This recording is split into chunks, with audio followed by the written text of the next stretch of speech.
بسم اللہ الرحمن الرحیم۔ ہرنی شیر سے زیادہ تیز رفتار ہوتی ہے لیکن شکار ہو جاتی ہے، کیونکہ وہ بار بار پیچھے مڑ مڑ کر دیکھتی ہے کہ شیر کہاں تک پہنچا۔ ایسا کرنے سے اس کی رفتار کم ہو جاتی ہے۔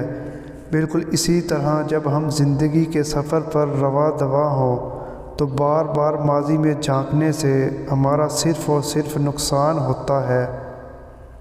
اس غریبی سے پناہ مانگو جو مایوس کر دیتی ہے، اور اس امیری سے پناہ مانگو جو مغرور کر دیتی ہے۔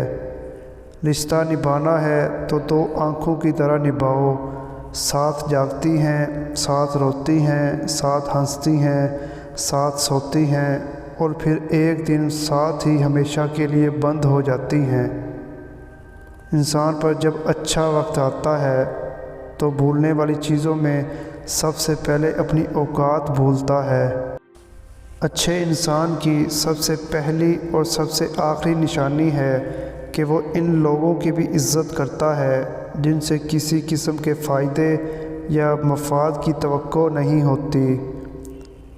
کچھ ایسے بن جاؤ کہ تمہیں دیکھنے والے تمہاری تربیت کرنے والے کے حق میں دعائیں کرنے لگ جائیں۔ 4 قسم کے بندوں سے ہمیشہ دور ہی رہیں: جو آپ سے جھوٹ بولے، جو آپ کی عزت نہ کرے، جو آپ کو استعمال کرے، اور جو آپ کو ہمیشہ نیچا دکھائے۔ تنقید ہضم نہ ہو تو ناراضگی شروع، دکھ ہضم نہ ہو تو نا امیدی شروع، سکھ ہضم نہ ہو تو عیاشی شروع۔ لوہے قرآنی پرنٹ کروا کے اپنی جیب میں رکھ لیں، صبح کو کام جانے سے پہلے اس کو دیکھ لیا کریں۔ انشاءاللہ روزی میں برکت ہوگی اور غیبی طریقے سے روزی کی دولت آئے گی۔